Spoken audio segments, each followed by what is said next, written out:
ನಮಸ್ಕಾರ ವೀಕ್ಷಕರೇ. ಮನುಷ್ಯ ತಾನು ದೀರ್ಘಾಯುಷಿಯಾಗಿ ಬಾಳ್ಬೇಕು ಅಂತ ಆಸೆ ಪಡ್ತಾನೆ. ಈ ದೀರ್ಘಾಯಸ್ಸು ಸಿಗುವುದು ಉತ್ತಮ ಆರೋಗ್ಯದಿಂದ. ಉತ್ತಮ ಆರೋಗ್ಯ ಸಿಗುವುದು ಆಯುರ್ವೇದದ ಸಲಹೆಯಿಂದ. ಆಯುರ್ವೇದದ ಸಲಹೆ ಸಿಗುವುದು ನಿಮ್ಮೆಲ್ಲರ ಮೆಚ್ಚಿನ ಆಯುರ್ವೇದಂ ವಹಾಮ್ಯಹಂ ಕಾರ್ಯಕ್ರಮದಲ್ಲಿ. ಹಾಗಾದ್ರೆ ಬನ್ನಿ ಸ್ನೇಹಿತರೆ, ಇಂದಿನ ಸಂಚಿಕೆಯನ್ನು ಆರಂಭಿಸೋಣ. ವೀಕ್ಷಕರೇ, ನಿಮ್ಮೆಲ್ರಿಗೂ ತಿಳಿದಿರೋ ಹಾಗೆ ನಮ್ಮೊಂದಿಗಿದ್ದಾರೆ ಖ್ಯಾತ ಆಯುರ್ವೇದ ಹಾಗೂ ಆಹಾರ ತಜ್ಞರಾದಂತಹ ಆದರ್ಶ್ ತಟ್ಪತಿಯವರು. ಬನ್ನಿ ಅವರೊಂದಿಗೆ ಚರ್ಚೆ ನಡೆಸೋಣ. ಆದರ್ಶ್ ಅವರೇ, ನಮಸ್ಕಾರ. ನಮಸ್ಕಾರ. ನಮ್ಮ ಆಯುರ್ವೇದಂ ವಹಾಮ್ಯಹಂ ಕಾರ್ಯಕ್ರಮಕ್ಕೆ ಸ್ವಾಗತ. ಧನ್ಯವಾದ. ಆದರ್ಶ್ ಅವರೇ, ಈಗ ಸ್ಯಾಜಿಟೇರಿಯಸ್ ಮತ್ತೆ ಕೇಪ್ರಿಕಾನ್ ಅಂದ್ರೆ ಧನುರ್ ಮತ್ತೆ ಮಕರ, ಈ ಮಿಶ್ರ ರಾಶಿಯವರು ಯಾವ ರೀತಿ ಒಂದು ಸ್ವಭಾವದವರು ಇರ್ತಾರೆ, ಹಾಗೆ ಅವರ ಆಹಾರ ಪದ್ಧತಿ, ಜೀವನ ಶೈಲಿ ಹೇಗಿರಬೇಕು ಅನ್ನೋದ್ರ ಬಗ್ಗೆ ತಿಳಿಸ್ಕೊಡ್ತೀರಾ?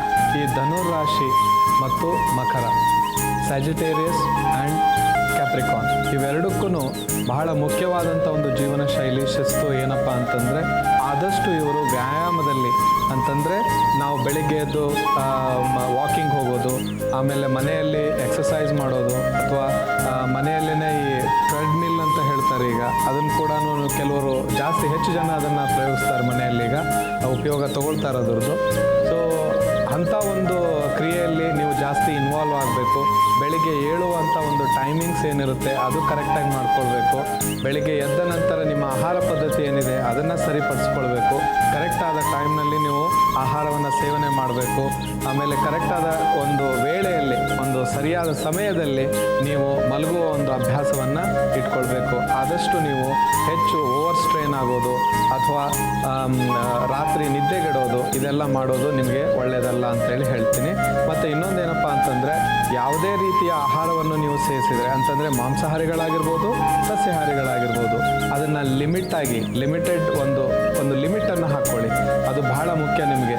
ಆಮೇಲೆ ನಾನು ಒಂದು ಸಾರಿ ನನ್ನ ಸಂಚಿಕೆಯಲ್ಲಿ ನಾನು ಹೇಳಿದ್ದೇನೆ ಅಂಗೈಯಲ್ಲಿ ಆರೋಗ್ಯ ಅಂತ ಹೇಳಿ, ಬ್ಯಾಲೆನ್ಸ್ ಡೈಟ್ ಅಂದರೆ ಏನು ಅಂತ ಹೇಳಿದ್ದೀನಿ. ಇವತ್ತು ಮತ್ತೊಂದು ಸಾರಿ ಹೇಳ್ತೀನಿ ನಿಮಗೆ. ಈ ನಿಮ್ಮ ತಟ್ಟೆಯಲ್ಲಿ ಇಷ್ಟು ನಿಮ್ಮ ಅಂಗೈಯಷ್ಟು ಅನ್ಕುಕ್ಡ್ ಫುಡ್ಸ್ ಅಂದರೆ ಬೇಯಿಸಲಾರದಂಥ ಫುಡ್, ಸಲಾಡ್ಸ್ ಅಂತ ನಾವೇನು ಹೇಳ್ತೀವಿ, ಅಷ್ಟು ನೀವು ತೊಗೊಳ್ಬೇಕು. ಈ ಬೆರಳುಗಳನ್ನು ಮಡಚಿದ್ರೆ ಎಷ್ಟು ಒಂದು ಪೋರ್ಷನ್ ಸಿಗುತ್ತೆ ಅಷ್ಟು ಬೇಯಿಸಿದ ಆಹಾರವನ್ನು ಸೇವನೆ ಮಾಡಬೇಕು. ಮತ್ತು ಮುಷ್ಟಿಯನ್ನು ಕಟ್ಟಿದಾಗ ಎಷ್ಟಾಗುತ್ತೆ ಅಷ್ಟು ಸ್ಟಾರ್ಚ್ ಐಟಮ್ಸ್ ಅಂತಂದರೆ ರೈಸ್ ಅಂತ ನಾವೇನು ಹೇಳ್ತೀವಿ, ಅಥವಾ ಮುದ್ದೆ ಆಗ್ಬೋದು, ರೈಸ್ ಆಗ್ಬೋದು, ಅಷ್ಟು ಈ ಒಂದು ಮುಷ್ಟಿ ಎಷ್ಟು ಕಟ್ಟಿದ್ದೀವಲ್ಲ ಅಷ್ಟು ಮಾತ್ರ ನೀವು ತೊಗೊಳ್ಬೇಕು. ಇದು ಒಂದು ಬ್ಯಾಲೆನ್ಸ್ ಡೈಟ್ ಅಂತ ಹೇಳ್ತೀವಿ. ಈ ಗಂಜಿ ಆದಷ್ಟು ಲಿಕ್ವಿಡ್ ಫಾರ್ಮ್ನಲ್ಲಿ ಗಂಜಿ ಮತ್ತು ಅಂಬ್ಲಿ ಅಂತ ನಾವೇನು ಮಾಡಿ ಕುಡಿತೀವಿ, ಅದನ್ನು ಆದಷ್ಟು ಪ್ರಾಕ್ಟೀಸ್ ಮಾಡ್ಕೊಳ್ಳಿ ನೀವು. ಮತ್ತು ರಾತ್ರಿ ಮಲಗುವ ಹೊತ್ತಿನಲ್ಲಿ ಒಂದು ಗ್ಲಾಸ್ ನೀರನ್ನು ಕುಡಿದು ಮಲಗುವನ್ನ ಒಂದು ಅಭ್ಯಾಸವನ್ನು ನೀವು ಇಟ್ಕೊಳ್ಬೇಕು. ಬೆಳಿಗ್ಗೆ ಎದ್ದ ನಂತರ ಆದಷ್ಟು ನಿಮ್ಮ ಈ ಕಾಫಿ ತೊಗೊಳ್ಳೋದು, ಬೆಡ್ ಕಾಫಿ ಅಂತ ಏನು ಹೇಳ್ತೀವಿ, ಸ್ಮೋಕಿಂಗ್ ಹ್ಯಾಬಿಟ್ಸ್ ಇದ್ದರೆ ಅಥವಾ ಆಲ್ಕೋಹಾಲ್ ಇಂಟೇಕ್ ನೀವು ಮಾಡ್ತಾಯಿದ್ರೆ, ಡ್ರಿಂಕ್ಸ್ ಮಾಡ್ತಾಯಿದ್ರೆ ಅವನ್ನೆಲ್ಲ ಕಂಪ್ಲೀಟ್ ಅವಾಯ್ಡ್ ಮಾಡಿ. ಯಾಕಂತಂದರೆ ನಿಮಗೆ ಅಬ್ಡೊಮೆನ್ ಅಂತಂದರೆ ಈ ಲಿವರು ಆಗ್ಬೋದು ಅಥವಾ ಪ್ಯಾಂಕ್ರಿಯಾಸ್ ಆಗ್ಬೋದು, ಈ ಕರಳು ರಿಲೇಟೆಡ್, ಆದಮೇಲೆ ಡೈಜೆಷನ್ ರಿಲೇಟೆಡ್ ಪ್ರಾಬ್ಲಮ್ಸ್ಗಳು ನಿಮಗೆ ಹೆಚ್ಚು, ಪರ್ಟಿಕ್ಯುಲರ್ ಆಗಿ ಲಿವರ್ ರಿಲೇಟೆಡ್ ಪ್ರಾಬ್ಲಮ್ಸ್ಗಳು ನಿಮಗೆ ಹೆಚ್ಚು ಬರುತ್ತೆ. ಆದಷ್ಟು ಅದನ್ನು ಅವಾಯ್ಡ್ ಮಾಡಿ. ಆಮೇಲೆ ಈ ರಾತ್ರಿ ಹೊತ್ತಿನಲ್ಲಿ ಹೆವಿ ಊಟವನ್ನು ಮಾಡಿ ಮಲಗೋದು ನಿಮ್ಮೆಲ್ಲರಿಗೂ ಜಾಸ್ತಿ ಅಭ್ಯಾಸ ಇರುತ್ತೆ. ಊಟ ಮಾಡಿದ ತಕ್ಷಣವೇ ಹಾಸಿಗೆಗೆ ಹೋಗಿ ಮಲ್ಕೊಳ್ಳೋ ಅಂಥ ಒಂದು ಕ್ರಮ ನಿಮ್ಮಲ್ಲಿ ರೂಢಿ ಇರುತ್ತೆ. ಆದಷ್ಟು ಅದನ್ನು ತೆಗೆದುಹಾಕಿ. ಈ ಸ್ಯಾಜಿಟೇರಿಯಸ್ ಮತ್ತು ಕ್ಯಾಪ್ರಿಕಾನ್ ಏನಿದೆ, ಈ ರಾಶಿಯವರು ಹೆಚ್ಚು ಈ ಒಂದು ಆಹಾರ ಪದ್ಧತಿ ನಾನು ಏನು ಹೇಳ್ಕೊಟ್ಟಿದ್ದೀನಿ ಅದ್ರ ಮೇಲೆ ಕಾನ್ಸಂಟ್ರೇಟ್ ಮಾಡಿ ತುಂಬ ಒಳ್ಳೆಯ ಒಂದು ಉತ್ತಮ ಫಲಿತಾಂಶ ನೀವು ಕಾಣ್ಕೊಳ್ಬೋದು. ನಿಮ್ಮಷ್ಟಕ್ಕೆ ನೀವೇ ಎನರ್ಜೆಟಿಕ್ ಆಗಿ ಓಡಾಡುವ ಒಂದು ರಿಸಲ್ಟ್ಸನ್ನು ನೀವು ನೋಡ್ಕೊಳ್ಬೋದು. ಒಂದು ಸಾರಿ ನೀವು ಆ ಒಂದು ಎನರ್ಜೆಟಿಕ್ ಆಗಿ ಉತ್ಸಾಹಭರಿತವಾದ ದಿವಸವನ್ನು ನೀವು ಸ್ಟಾರ್ಟ್ ಮಾಡಿದರೆ ಇಡೀ ದಿವಸ ನಿಮಗೆ ಉತ್ಸಾಹಭರಿತವಾಗಿರುತ್ತೆ ಅಂತ ಹೇಳೋದಕ್ಕೆ ಎರಡು ಮಾತಿಲ್ಲ. ಮತ್ತು ಅದಕ್ಕೇ ಈ ಒಂದು ಆಹಾರ ಶೈಲಿಯನ್ನು ದಯವಿಟ್ಟು ಚೇಂಜ್ ಮಾಡ್ಕೊಳ್ಳಿ, ಒಳ್ಳೆಯದಾಗುತ್ತೆ. ವೀಕ್ಷಕರೇ, ಧನುರ್ ಮತ್ತೆ ಮಕರ ಈ ಮಿಶ್ರ ರಾಶಿಯವ್ರ ಬಗ್ಗೆ ಮಾಹಿತಿ ತಿಳ್ಕೊಂಡಿದ್ದೀವಿ.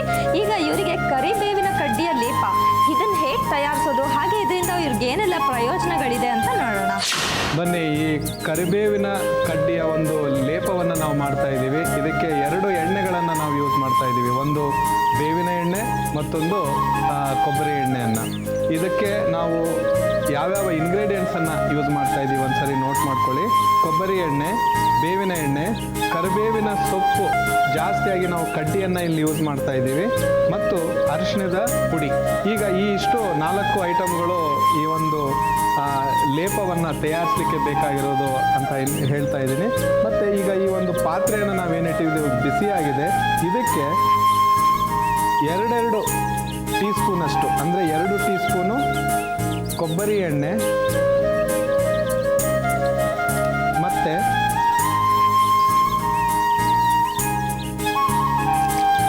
2 ಟೀ ಸ್ಪೂನಷ್ಟು ಬೇವಿನ ಎಣ್ಣೆ ಎರಡನ್ನು ಹಾಕ್ಕೊಳ್ಬೇಕು. ಹಾಕ್ಕೊಂಡ ನಂತರ ಇದಕ್ಕೆ ಈ ಕರಿಬೇವಿನ ಕಡ್ಡಿ ಅಂತ ಏನಿದೆ ಅದನ್ನು ಹಾಕ್ಕೊಳ್ಬೇಕು. ಸ್ವಲ್ಪ ಜಾಸ್ತಿ ಉರಿಯಲ್ಲಿನೇ ನಾವು ಮಾಡ್ಕೊಳ್ಬೇಕಾಗತ್ತೆ.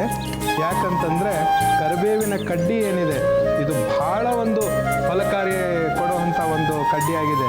ಯಾಕಂತಂದರೆ ಈಗ ನಾವು ನಾರ್ಮಲಿ ಈ ಒಂದು ಲೇಪ ಏನಿದೆ ನಾವು ಮೈ ಮೇಲೆ ಅಂದರೆ ಚರ್ಮಕ್ಕೆ ನಾವು ಕೈಗಳಿಗೆ, ಕಾಲುಗಳಿಗೆ, ಬೆನ್ನುಗೆ, ಆಮೇಲೆ ಎದೆಯ ಮೇಲೆ ನಾವು ಇದನ್ನು ಹಚ್ಕೊಳ್ಬೋದು. ಈಗ ಇದು ಬಿಸಿಯಾಗಿದೆ, ಇದನ್ನು ಆಫ್ ಮಾಡ್ಕೊಳ್ತೀನಿ. ಇದಕ್ಕೆ ಅರಿಶಿಣದ ಪುಡಿಯನ್ನು ಒಂದು ಸ್ವಲ್ಪ ಅರಿಶಿಣದ ಪುಡಿಯನ್ನು ಒಂದು 1/4 ಚಮಚದಷ್ಟು ಹಾಕ್ಕೊಳ್ಬೇಕು. ಈ ಥರ ಹಾಕ್ಕೊಂಡು ಇದನ್ನು ಮಿಕ್ಸ್ ಮಾಡ್ಕೊಳ್ಳಿ. ಅರಿಶಿಣದ ಪುಡಿಯನ್ನು ಹಾಕಿದ ಮೇಲೆ ಮತ್ತೆ ಅದನ್ನು ಬಿಸಿ ಮಾಡುವ ಅವಶ್ಯಕತೆ ಇಲ್ಲ. ಈಗ ಇದು ರೆಡಿ ಆಗಿದೆ. ಇದನ್ನು ನಾವು ಏನು ಮಾಡಬೇಕು ಅಂತಂದರೆ ಒಂದು 200 ml ಅಷ್ಟು ನೀವು ಕೊಬ್ಬರಿ ಎಣ್ಣೆಯನ್ನು ತೊಗೊಂಡ್ರೆ 100 ml ಅಷ್ಟು ಬೇವಿನ ಎಣ್ಣೆಯನ್ನು ತೊಗೊಳ್ಬೇಕು. ಒಂದು ಮುಷ್ಟಿಯಷ್ಟು ನೀವು ಈ ಒಂದು ಕರಿಬೇವಿನ ಕಡ್ಡಿ ಅಂತ ನಾವೇನು ತೊಗೊಂಡಿದ್ದೀವಿ ಅದು ಒಂದು ಮುಷ್ಟಿಯಷ್ಟು ಇರಬೇಕು. ಮತ್ತು ಅರಿಶಿಣದ ಪುಡಿ ಏನಿದೆ 1 ಚಮಚದಷ್ಟು ನೀವು ಅರಿಶಿಣದ ಪುಡಿಯನ್ನು ತೊಗೊಳ್ಬೇಕು. ಇದನ್ನು ಮಾಡಿ ಇದೇ ರೀತಿ ನಾನು ಏನು ಪ್ರೊಸೆಸನ್ನು ತೋರಿಸಿದ್ದೀನಿ, ಈಗ ಮಾಡುವ ಒಂದು ವಿಧಾನವನ್ನು ತೋರಿಸಿದ್ದೀನಿ, ಅದೇ ರೀತಿ ನೀವು ಮಾಡಿ ನಂತರ ಇದನ್ನು ನೀವು ಸ್ಟೋರ್ ಮಾಡಿ ಇಟ್ಕೊಳ್ಬೋದು. ಅಂದರೆ ಒಂದು ಬಾಟಲ್ನಲ್ಲಿ ಹಾಕಿ ಇಟ್ಕೊಳ್ಬೋದು. ಇದನ್ನು ನೀವು ರೆಗ್ಯುಲರ್ ಆಗಿ ಯಾವಾಗ ನೀವು ಒಂದು 15 ದಿವಸಕ್ಕೂ ಆಗಲಿ ಅಥವಾ ವಾರಕ್ಕೆ ಒಂದ್ಸರಿಯಾರು ಆಗಲಿ ಈ ಎಣ್ಣೆ ಸ್ನಾನವನ್ನು ಏನು ಮಾಡ್ತೀರಿ ಆ ಟೈಮ್ನಲ್ಲಿ ನೀವು ಇದನ್ನು ಮೈಗೆ ಹಚ್ಕೊಳ್ಳೋದ್ರಿಂದ ಹುಳುಕಡ್ಡೆ ಅಥವಾ ಆಮೇಲೆ ಕಜ್ಜಿಗಳಾಗೋದು, ಆಮೇಲೆ ಈ ಕೈಯಲ್ಲಿ ತುರಿಕೆಗಳು ಬರೋದು, ಆಮೇಲೆ ಕೆಲವೊಂದು ಕಡೆ ಪ್ಯಾಚಸ್ ಆಗಿರುತ್ತೆ, ಈ ಕೂದಲು ಅಷ್ಟೇ ಅಲ್ಲಿ ಇರೋದಿಲ್ಲ, ಉದುರು ಹೋಗಿರುತ್ತೆ, ಅಲ್ಲಿ ಮಾತ್ರ ಪ್ಯಾಚಸ್ ಆದಂಥದ್ದು, ಅಲ್ಲಿ ನೀವು ಇಂಥ ಒಂದು ಎಣ್ಣೆಯ ಲೇಪವನ್ನು ನೀವು ಹಚ್ಚೋದ್ರಿಂದ ಈ ಒಂದು ತೊಂದರೆ ನಿಮಗೇನಾಗ್ತಾ ಇದೆ, ಈ ಹುಳುಕಡ್ಡೆ ಆಗ್ಬೋದು ಅಥವಾ ಕಜ್ಜಿಗಳಾಗ್ಬೋದು, ಅದು ಸಂಪೂರ್ಣವಾಗಿ ಹೊರಟೋಗುತ್ತೆ ಅಂತೇಳಿ ಹೇಳ್ಬೋದು. ಮತ್ತು ಅಂಗೈಯಲ್ಲಿ ನಿಮಗೆ ಹೆಚ್ಚು ಸ್ವೆಟ್ಟಿಂಗ್ ಬರೋದು ಅಂತಂದರೆ ಬೆವರು ಬರ್ತಾ ಇರುತ್ತೆ, ಅದನ್ನು ನೀವು ಹೊರಗಾಣಿಸಲಿಕ್ಕೆ ಈ ಕರಿಬೇವಿನ ಕಡ್ಡಿಯ ಒಂದು ಮಿಶ್ರಿತ ಆದಂಥ ಏನು ಎಣ್ಣೆ ಇದೆ ಭಾಳ ಒಂದು ಪ್ರಯೋಜನಕಾರಿಯಾಗಿದೆ. ಈ ಕರಿಬೇವಿನ ಕಡ್ಡಿಯಲ್ಲಿರುವಂಥ ಒಂದು ಐರನ್ ಕಂಟೆಂಟ್ ಇರುತ್ತೆ, ಮ್ಯಾಗ್ನೇಷಿಯಮ್ ಇರುತ್ತೆ, ಇದು ಚರ್ಮಕ್ಕೆ ಭಾಳ ಒಳ್ಳೆಯದು. ಚರ್ಮದ ಮೇಲೆ ಈ ಕಡ್ಡಿಯನ್ನು ನಾವು ಬಳಸಿದಾಗ ಭಾಳ ಎಂಥದೇ ಒಂದು ಬ್ಯಾಕ್ಟೀರಿಯಲ್ ಅಥವಾ ವೈರಲ್ ಒಂಥರ ಈ ಒಂದು ಎಫೆಕ್ಟ್ ಏನು ಇದ್ರ ಮೇಲಾಗುತ್ತೆ, ಚರ್ಮದ ಮೇಲಾಗುತ್ತೆ, ಅದು ಸಂಪೂರ್ಣವಾಗಿ ಹೊರಟೋಗುತ್ತೆ. ಆಮೇಲೆ ನಾವು ಈಗ ಮೊದಲೇ ಹೇಳಿದ ಹಾಗೆ ಈ ಕರಿಬೇವಿನ ಕಡ್ಡಿಯಲ್ಲಿ ಐರನ್ ಕಂಟೆಂಟ್ ಇರೋದ್ರಿಂದ ಉಗುರುಗಳ ಸಂಧಿಯಲ್ಲಿ ಕೂಡ ಇದನ್ನು ನಾವು ಅಪ್ಲೈ ಮಾಡುವಾಗ ಹಚ್ಚಿದರೆ ಅಲ್ಲಿ ಉಗುರಿನ ಸಂಧಿಯಲ್ಲಿರುವಂಥ ಬ್ಯಾಕ್ಟೀರಿಯಾಸ್ ಅಂತ ನಾವೇನು ಹೇಳ್ತೀವಿ ಅದು ಕೂಡ ಹೊರಟೋಗುತ್ತೆ, ಸತ್ತು ಹೋಗುತ್ತೆ ಅಂತ ಹೇಳ್ತೀವಿ. ಆಮೇಲೆ ನೀವು ಕೈಯನ್ನು ಚೆನ್ನಾಗಿ ತೊಳ್ಕೊಂಡು ಆಮೇಲೆ ಊಟಕ್ಕೋ ಅಥವಾ ಮುಂದಿನ ನಿಮ್ಮ ಕಾರ್ಯಕ್ರಮಗಳಲ್ಲಿ ನೀವು ಭಾಗವಹಿಸ್ಬೋದು. ಇದು ಬಹಳ ಉತ್ತಮಕಾರಿಯಾದಂಥ ಒಂದು ಎಣ್ಣೆ ಆಗಿದೆ. ಈಗ ಇದು ರೆಡಿ ಆಗಿದೆ ಅಲ್ಲ, ಇದನ್ನು ಒಂದು ಬೌಲಿಗೆ ಹಾಕ್ಕೊಂಡ್ಬಿಡೋಣ. ತಣ್ಣಗಾಗಿದೆ ಇದು. ಈ ಒಂದು ಅಪ್ಲಿಕೇಶನ್ ಎಷ್ಟು ಕಾಲ ನಾವು ಇಟ್ಕೊಂಡು? ಹೌದು, ಇದನ್ನು 15ರಿಂದ 20 ನಿಮಿಷದವರೆಗೆ ಇದನ್ನು ನಾವು ಹಾಗೇನೆ ಬಿಡಬೇಕು. ನಂತರ ಈ ಒಂದು ಎಳೆ ಬಿಸಿಲು ಅಂತ ನಾವೇನು ಹೇಳ್ತೀವಿ, ಬೆಳಿಗ್ಗೆ ಎದ್ದ ತಕ್ಷಣ ಸೂರ್ಯನ ಕಿರಣಗಳಿರುತ್ತಲ್ಲ ಅದರಲ್ಲಿ ನಾವು ನಿಂತ್ಕೊಳ್ಳೋದು ಒಂದು 15ರಿಂದ 20 ನಿಮಿಷದವರೆಗೆ ನಾವು ನಿಂತ್ಕೊಳ್ಬೇಕು. ಈ ಎಣ್ಣೆಯನ್ನು ಹಚ್ಕೊಂಡ್ಬಿಟ್ಟು ನಿಂತ್ಕೊಳ್ಬೇಕು. ಆ ಶಾಖವನ್ನು ನಾವು ತಗೊಳ್ಬೇಕು. ಸೂರ್ಯನ ಶಾಖವನ್ನು ನಾವು ತಗೊಂಡಾಗ ನಂತರ ನೀವು 15 ನಿಮಿಷಗಳು ಬಿಟ್ಟು ನೀವು ಸ್ನಾನ ಮಾಡಿ ಭಾಳ ಒಳ್ಳೆಯದಾದಂಥ ಒಂದು ರಿಸಲ್ಟ್ಸ್ ಬರುತ್ತೆ. ಸೊ ಈಗ ಇದು ಕರಿಬೇವಿನ ಕಡ್ಡಿಯ ಒಂದು ಲೇಪ ತೈಲ ಏನಿದೆ ರೆಡಿಯಾಗಿದೆ. ಧನಸು ಮತ್ತು ಮಕರ ಮಿಶ್ರ ರಾಶಿಯವರಿಗೆ ಕರಿಬೇವಿನ ಕಡ್ಡಿಯ ಲೇಪ. ಬೇಕಾಗುವ ಸಾಮಗ್ರಿಗಳು: ಕೊಬ್ಬರಿ ಎಣ್ಣೆ, ಬೇವಿನ ಎಣ್ಣೆ, ಕರಿಬೇವಿನ ಕಡ್ಡಿ, ಅರಿಶಿನ ಪುಡಿ. ಮಾಡುವ ವಿಧಾನ: ಪಾತ್ರೆಗೆ ಕೊಬ್ಬರಿ ಎಣ್ಣೆ, ಬೇವಿನ ಎಣ್ಣೆ, ಕರಿಬೇವಿನ ಕಡ್ಡಿ ಹಾಕಿ ಬಿಸಿ ಮಾಡಿ, ನಂತರ ಅರಿಶಿನ ಪುಡಿ ಹಾಕಿ ಮಿಕ್ಸ್ ಮಾಡಿ ಒಂದು ಬಟ್ಟಲಿಗೆ ಹಾಕಿಕೊಂಡರೆ ವೃಶ್ಚಿಕ ಮತ್ತು ಮಕರ ಮಿಶ್ರ ರಾಶಿಯವರಿಗೆ ಕರಿಬೇವಿನ ಕಡ್ಡಿಯ ಲೇಪ ಸಿದ್ಧ. ವೀಕ್ಷಕರೇ, ಸೆಜಿಟೇರಿಯಸ್ ಮತ್ತು ಕೇಪ್ರಿಕಾನ್ ಅಂದರೆ ಧನುರ್ ಮತ್ತು ಮಕರ ಈ ಮಿಶ್ರ ರಾಶಿಯವರಿಗೆ ಹೇಗೆ ಕರಿಬೇವಿನ ಒಂದು ತೈಲನ ತಯಾರಿಸ್ಬೋದು, ಅದರಿಂದ ಅವ್ರಿಗೆ ಏನೆಲ್ಲ ಉಪಯೋಗಗಳಿದೆ. ಈಗ ಇವ್ರಿಗೆ ಹುಣಸೆ ಹಣ್ಣಿನ ಚೂರ್ಣ ಹೇಗೆ ತಯಾರಿಸೋದು, ಅದರಿಂದ ಇವ್ರಿಗೆ ಏನೆಲ್ಲ ಉಪಯೋಗಗಳಿದೆ ಅಂತ ನೋಡೋಣ. ಬನ್ನಿ, ಈ ಹುಣಸೆ ಹಣ್ಣಿನ ಒಂದು ಚೂರ್ಣವನ್ನು ನಾವೇನು ಮಾಡ್ತಾ ಇದ್ದೀವಿ, ಅದಕ್ಕೆ ಬೇಕಾಗಿರುವಂಥ ಇಂಗ್ರೀಡಿಯೆಂಟ್ಸ್ ನೋಟ್ ಮಾಡ್ಕೊಳ್ಳಿ. ಬೆಳ್ಳುಳ್ಳಿ, ಜೀರಿಗೆ, ಹುಣಸೆ ಹಣ್ಣು, ಬೆಲ್ಲ ಮತ್ತು ಕಪ್ಪುಪ್ಪು. ಹುಣಸೆ ಹಣ್ಣಿನ ಚೂರ್ಣವನ್ನು ಮಾಡೋದಕ್ಕೆ ನಮಗೆ ಬೇಕಾಗಿರುವಂಥ ಇಂಗ್ರೀಡಿಯೆಂಟ್ಸ್. ಕಿರಣ್ಮಯ್ಯ ಅವರೇ, ನಾವು ಚಿಕ್ಕನ್ನಲ್ಲಿ ಅಂತಂದರೆ ನಾವು ಭಾಳ ಒಂದು 8 ವಯಸ್ಸಿತ್ತು ನಮ್ಗೆ. ಅವಾಗ ನಾವು ಹಳ್ಳಿಯಲ್ಲಿ ಬೆಳೆದವರು. ಅವಾಗ ನಮಗೆ ನಮ್ಮ ಅಜ್ಜಿಯವರು ಈ ಒಂದು ಚೂರ್ಣವನ್ನು ಮಾಡಿಕೊಡ್ತಿದ್ರು. ಬಹಳ ಒಂದು ಎಂಥ ಚೂರ್ಣ ಅಂತಂದರೆ ಎಷ್ಟು ಬೇಗ ಡೈಜೆಷನ್ ಆಗೋದು ಮತ್ತು ಎಷ್ಟು ಬೇಗ ಇದರಿಂದ ನಮಗೆ ಬೆನಿಫಿಟ್ಸು ಕಂಡು ಬಂದಿದೆ ಅಂದರೆ, ಇದನ್ನು ನೀವು ಮಾಡಿ ಒಂದು ಸರಿ, ನಾನು ವೀಕ್ಷಕರಿಗೆ ಹೇಳ್ತಾ ಇದ್ದೀನಿ ಇವತ್ತು, ಇದನ್ನು ಮಾಡಿ ನೀವು ಕೂಡ ಮನೆಯಲ್ಲಿ ಊಟವಾದ ನಂತರ ಇದನ್ನು ತಿನ್ನೋ ಒಂದು ಅಭ್ಯಾಸವನ್ನು ಮಾಡ್ಕೊಂಡ್ಬಿಟ್ರೆ ಉತ್ಸಾಹ ಇರುತ್ತೆ ಅಂತಂದರೆ. ಯಾಕಂದರೆ ಡೈಜೆಷನ್ ಈಸ್ ವೆರಿ ಇಂಪಾರ್ಟೆಂಟ್ ಅಂತ ಹೇಳಿ ಮೊದಲಿಂದನೂ ನಾನು ಹೇಳ್ತಾ ಇದ್ದೀನಿ. ಈ ಒಂದು ಚೂರ್ಣವನ್ನು ನಾವು ಊಟ ಆದಮೇಲೆ ಆಟ ಆಡ್ಕೊತಾನೆ ಇದನ್ನು ತಿಂದ್ಬಿಡ್ತಿದ್ವಿ. ಅಂದರೆ 2 ಗುಳಿಗೆ ಥರ ಒಂಥರ ಗೋಲಿ ಥರ ಮಾಡಿಕೊಡ್ತಿದ್ರು ಅಜ್ಜಿಯವರು. ಅದನ್ನು ನಾವು ಹಾಕ್ಕೊಂಡ್ಮೇಲೆ ತಿಂದು ಒಂದು ಹಾಫ್ ಆನ್ ಅವರ್ 4-4:30 ಆಟ ಆಡಿ ಬರ್ತಾ ಇದೀವಿ ಅಂತಂದರೆ ಹೊಟ್ಟೆ ಹಸ್ಬಿಡೋದು ನಮಗೆ. ಹೇಗೀಗ ಚಾಕ್ಲೇಟ್ ತಿಂತಾರೆ, ಅದೇ ಥರನೇ ಅದೇ ರೀತಿ ಗೋಲಿಗಳನ್ನು ತಿನ್ನೋದ್ರಿಂದ ಬಹಳ ಪ್ರಯೋಜನಕಾರಿ ಇದೆ. ಸೊ ಅದನ್ನು ತಿಂದು ಹೊಟ್ಟೆ ಹಸ್ಬಿಡೋದು, ಜೀರ್ಣ ಚೆನ್ನಾಗಾಗೋದು. ಸೊ ಇಮಿಡಿಯೇಟಾಗಿ ಮತ್ತೆ ಊಟವನ್ನು ಕೇಳ್ತಿದ್ವಿ. ಸೊ ಏನಾಗೋದು ಅಂತಂದರೆ, ಮಕ್ಕಳು ಆ ಟೈಮ್ನಲ್ಲಿ ನಾವೇನು ಬೆಳಿತಿದ್ವಿ, ಒಳ್ಳೆ ಒಂದು ಆರೋಗ್ಯವನ್ನು ನಾವು ನೋಡ್ಕೊಳ್ಬೋದು ಅವಾಗ. ಯಾಕಂತಂದರೆ ಆ ಒಂದು ಸದೃಢವಾದಂಥ ದೇಹ, ಉತ್ಸಾಹಭರಿತ ನವ ಚೈತನ್ಯ ಅಂತ ನಾವೇನು ಹೇಳ್ತೀವಿ, ಅಷ್ಟೊಂದೆಲ್ಲ ನಮ್ಮಲ್ಲಿ ಕಾಣಿಸ್ಕೊಳ್ತಿತ್ತು. ಈಗ ಬೆಳ್ಳುಳ್ಳಿಯನ್ನು ಹಾಕ್ಕೊಳ್ಳೋಣ. ಒಂದು 6-7 ಎಸ್ಲಿನಷ್ಟು ಬೆಳ್ಳುಳ್ಳಿ,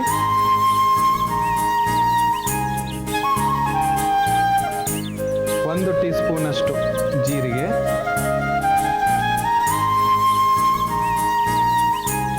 ಕಾಲು ಚಮಚದಷ್ಟು ಕಪ್ಪುಪ್ಪು,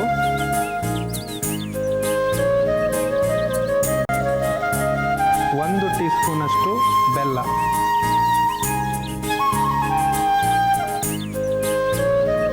ಮತ್ತು ಒಂದು ಚಿಕ್ಕ ನಿಂಬೆಹಣ್ಣಿನ ಗಾತ್ರ ನೋಡಿ, ಒಂದು ಚಿಕ್ಕ ನಿಂಬೆಹಣ್ಣಿನ ಗಾತ್ರದಷ್ಟು ನಾವು ಹುಣಸೆ ಹಣ್ಣನ್ನು ಹಾಕಿ ಇದನ್ನು ಜಜ್ಕೊಳ್ಬೇಕು.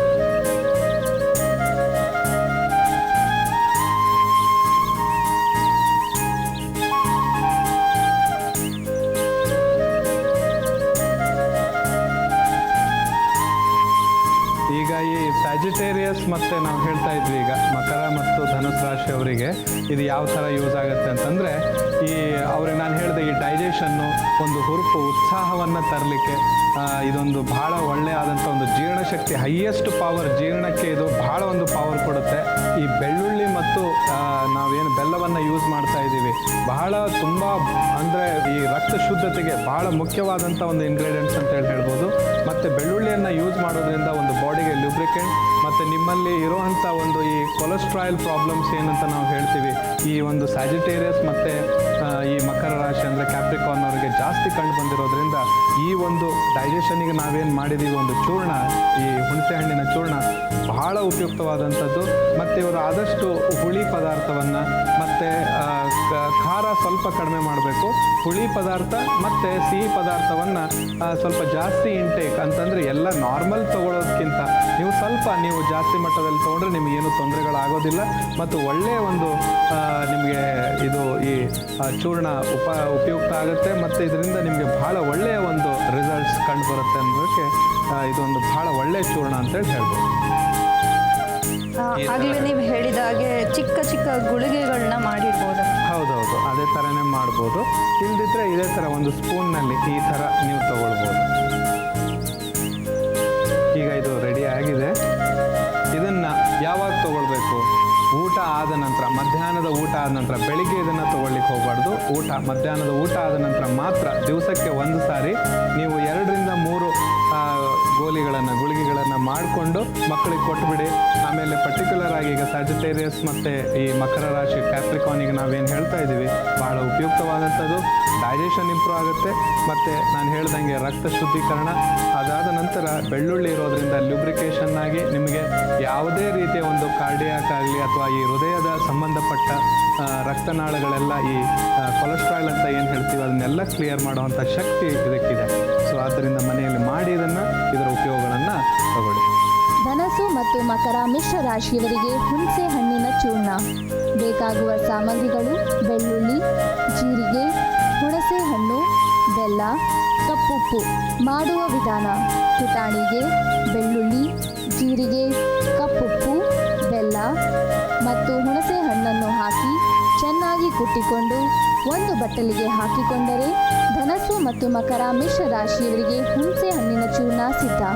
ವೀಕ್ಷಕರೇ, ಸೆಜಿಟೇರಿಯಸ್ ಮತ್ತು ಕೇಪ್ರಿಕಾನ್ ಅಂದರೆ ಧನುರ್ ಮತ್ತು ಮಕರ ಮಿಶ್ರ ರಾಶಿಯವರಿಗೆ ಹೇಗೆ ಒಂದು ಹುಣಸೆ ಹಣ್ಣಿನ ಚೂರ್ಣ ತಯಾರಿಸ್ಬೋದು, ಅದರಿಂದ ಅವ್ರಿಗೆ ಏನೆಲ್ಲ ಉಪಯೋಗಗಳಿದೆ ಅಂತ ನೋಡಿದ್ವಿ.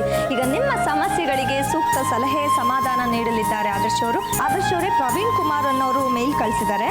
ಇವ್ರು ಹೇಳ್ತಾರೆ, ನನಗೆ ವಯಸ್ಸು 25, ಊಟ ಆದ ತಕ್ಷಣ ಎದೆಯಲ್ಲಿ ಒಂದು ಉರಿಯ ರೀತಿ ಕಾಣಿಸ್ಕೊಳುತ್ತೆ, ಇದಕ್ಕೆ ಏನು ಕಾರಣ, ಹಾಗೆ ಏನು ಪರಿಹಾರ ಇದೆ ಆಯುರ್ವೇದದಲ್ಲಿ ಅಂತ ಕೇಳ್ತಿದ್ದಾರೆ. ನೋಡಿ, ಆಹಾರವನ್ನು ಸ್ವೀಕರಿಸುವಾಗ ಬೇಗ ತಿನ್ನೋದು ಮತ್ತು ಕುಳಿತುಕೊಂಡು ನಿಮ್ಮ ಬೆನ್ನನ್ನು ವಾಲಿ ಅಂತಂದರೆ ಮುಖವನ್ನು ಈ ಥರ ಬೆಂಡ್ ಮಾಡ್ಕೊಂಡ್ಬಿಟ್ಟು ಆಹಾರವನ್ನು ತಗೊಳ್ಳೋದು, ಆಮೇಲೆ ನೀರನ್ನು ಕೊನೆಯದಾಗಿ ನೀರನ್ನು ನೀವು ಏನು ಕುಡಿತೀರಾ ಅದನ್ನು ಸ್ವಲ್ಪ ನೀರನ್ನು ಕುಡಿಯೋದು, ಮತ್ತು ಊಟಕ್ಕಿಂತ ಮುಂಚೆ ನೀವು ನೀರನ್ನು ಕುಡಿದೇ ಇರುವುದು, ಇವೆರಡೂ ಮುಖ್ಯವಾದಂಥ ಕಾರಣ ಆಗ್ಬೋದು ಮೊದಲನೇದಾಗಿ. ಎರಡನೇದಾಗಿ ಏನಂತಂದರೆ ಇವರ ಆಹಾರವನ್ನು ಆದಷ್ಟು ಸ್ಪೈಸಿ ಫುಡ್ ಅಂತ ಏನಿರುತ್ತೆ ಅದನ್ನು ಕಡಿಮೆ ಮಾಡಬೇಕು.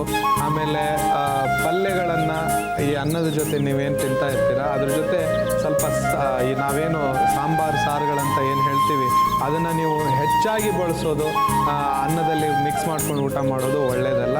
ಮೊಸರನ್ನು ಹೆಚ್ಚಾಗಿ ನಿಮ್ಮ ಆಹಾರದಲ್ಲಿ ಉಪಯೋಗಿಸಿ. ಆಮೇಲೆ ಮಜ್ಜಿಗೆ ಅನ್ನೋದು ಏನಿದೆ ಅದನ್ನು ಸ್ವಲ್ಪ ಯೂಸ್ ಮಾಡಿ. ಮತ್ತು ಮಜ್ಜಿಗೆಯನ್ನು ಆದಷ್ಟು 2 ಗ್ಲಾಸ್ನಷ್ಟು ಊಟ ಆದ ನಂತರ ಕುಡಿಯೋದು ತುಂಬ ಉತ್ತಮ. ಆಮೇಲೆ ಮಜ್ಜಿಗೆಯಲ್ಲಿ ನೀವು ಆಹಾರವನ್ನು ಸೇವಿಸುವಾಗ ಈ ಮಜ್ಜಿಗೆಯನ್ನು ನೀವೇನು ಸೇವಿಸ್ತೀರಿ ಆಹಾರದಲ್ಲಿ ಕೂಡ ಮಜ್ಜಿಗೆಯಲ್ಲೂ ಕೂಡ ಹಿಂಗಂತ ನಾವೇನು ಹೇಳ್ತೀವಿ, ಹಿಂಗನ್ನು ಆದಷ್ಟು ಯೂಸ್ ಮಾಡಿ. ಮತ್ತು ಇದು ಹಿಂಗನ್ನು ಯೂಸ್ ಮಾಡೋದ್ರಿಂದ ಆ್ಯಸಿಡಿಟಿ ಪ್ರಾಬ್ಲಮ್, ಎದೆಯಲ್ಲಿ ಉರಿ ಅನ್ನೋದೇನಿದೆ ಅದು ಕ್ರಮೇಣವಾಗಿ ಕಡಿಮೆ ಆಗುತ್ತೆ. ಪ್ರವೀಣ್ ಕುಮಾರ್ ಅವರೇ, ನಿಮ್ಮ ಒಂದು ಸಮಸ್ಯೆಗೆ ಪರಿಹಾರ ದೊರಕಿದೆ ಅಂತ ಭಾವಿಸ್ತೀವಿ. ಬನ್ನಿ ವೀಕ್ಷಕರೇ, ನಮ್ಮ ಮುಂದಿನ ಇಮೇಲ್ ಯಾರು ಕಳಿಸಿದ್ರ ಅಂತ ನೋಡೋಣ. ಆದರ್ಶ್ ಅವರೇ, ನಮ್ಮ ಮುಂದಿನ ಇಮೇಲ್ನ ನಾಗಾಚಾರಿ ಅವರು ಬೆಳಗಾವಿಯಿಂದ ಕಳಿಸಿದ್ದಾರೆ. ಇವ್ರು ಹೇಳ್ತಾರೆ, ನನಗೆ ವಯಸ್ಸು 50, 6 ತಿಂಗಳ ಹಿಂದೆ ಕಾಲು ಉಳುಕಿತ್ತು, ಆ ಊತ ಅದು ನೋವು ಇನ್ನೂ ಹಾಗೇ ಇದೆ, ಅದು ಅವಾಗವಾಗ ಮತ್ತೆ ಮರುಕಳಿಸ್ತಾ ಇರುತ್ತೆ ನೋವು, ಇದಕ್ಕೆ ಏನು ಪರಿಹಾರ ಆಯುರ್ವೇದದಲ್ಲಿ ಅಂತ ಕೇಳ್ತಿದ್ದಾರೆ. ಹೌದು, ಇದಕ್ಕೆ ಪರಿಹಾರ ಇದೆ. ನೀವು ಏನಂತಂದರೆ ಒಂದು ಎಕ್ಸಸೈಸ್, ಒಂದು ಸ್ಮಾಲ್ ಎಕ್ಸಸೈಸ್, ವ್ಯಾಯಾಮ ಅಂತ ಏನು ಹೇಳ್ತೀವಿ ಅದನ್ನು ನಾನು ಹೇಳ್ಕೊಡ್ತೀನಿ. ಕಾಲಿಗೆ 1 ಬಿಲ್ಲೆ ಕರ್ಪೂರವನ್ನು ನೀಲಗಿರಿ ಎಣ್ಣೆ 1 ಟೇಬಲ್ ಸ್ಪೂನ್ನಲ್ಲಿ ಬೆರೆಸಿ ಮಿಕ್ಸ್ ಮಾಡ್ಕೊಳ್ಬೇಕು. ಮಿಕ್ಸ್ ಮಾಡಿ ಅದನ್ನು ನಿಮಗೆ ಎಲ್ಲಿ ಆ ಒಂದು ಊತ ಬಂದಿದೆ, ಎಲ್ಲಿ ನೋವಿದೆ ಅಲ್ಲಿ ಹಚ್ಕೊಂಡ್ಬಿಟ್ಟು ಅದನ್ನು ಒಂದು 15 ನಿಮಿಷ ಇಟ್ಟು ನಂತರ ನೀವು ಬಿಸಿನೀರಿನಲ್ಲಿ ನಿಮ್ಮ ಕಾಲುಗಳನ್ನು ಅದರಲ್ಲಿ ಇಟ್ಟು ಹಾಗೇನೆ ಅದನ್ನು ಸ್ವಲ್ಪ ಮಸಾಜ್ ಅಂತ ಹೇಳೋಕ್ಕಾಗೋದಿಲ್ಲ, ಜಸ್ಟ್ ಹಾಗೇನೆ ನೀರನ್ನು ನೀವು ಆ ಕಾಲ ಮೇಲೆ ಹಾಕ್ಕೊಳ್ತಾ ಇರಬೇಕು. ಬಿಸಿನೀರನ್ನು ಅಂದರೆ ನಿಮ್ಮ ಕೈಗಳಿಂದ ಆ ನೀರನ್ನು ಹಾಕ್ಕೊಳ್ಬೇಕು.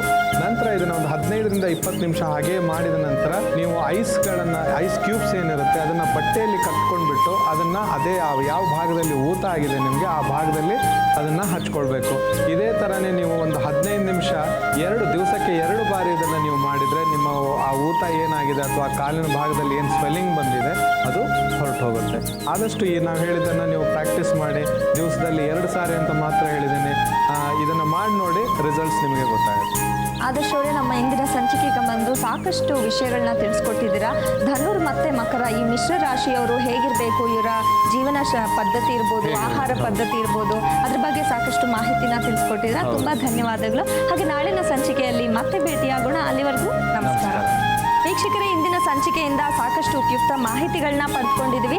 ಸ್ಯಾಜಿಟೇರಿಯಸ್ ಕೇಪ್ರಿಕಾನ್ ಈ ಮಿಶ್ರ ರಾಶಿಯವರು ಅಂದರೆ ಧನುರ್ ಮತ್ತು ಮಕರ ಮಿಶ್ರ ರಾಶಿಯವರು ಯಾವ ರೀತಿ ಒಂದು ಜೀವನ ಶೈಲಿನ ಅನುಸರಿಸಬೇಕು, ಆಹಾರ ಪದ್ಧತಿ ಅವ್ರದ್ದು ಹೇಗಿರಬೇಕು, ಇದ್ರ ಬಗ್ಗೆ ಸಾಕಷ್ಟು ವಿಷಯಗಳನ್ನ ತಿಳ್ಕೊಂಡಿದ್ದೀವಿ. ಹಾಗೆ ನಾಳಿನ ಸಂಚಿಕೆಯಲ್ಲಿ ಮಕರ ಮತ್ತು ಕುಂಭ ಈ ಮಿಶ್ರ ರಾಶಿಯವರು ಹೇಗಿರಬೇಕು, ಅವರ ಸ್ವಭಾವ, ಅವರ ಆಹಾರ ಪದ್ಧತಿ, ಜೀವನ ಶೈಲಿ ಅಂದರೆ ಲೈಫ್ ಸ್ಟೈಲ್ ಇದೆಲ್ಲ ಹೇಗಿರಬೇಕು ಅನ್ನೋದ್ರ ಬಗ್ಗೆ ತಿಳ್ಕೊಳ್ಳೋಣ. ಅಲ್ಲಿವರೆಗೂ ನಮಸ್ಕಾರ.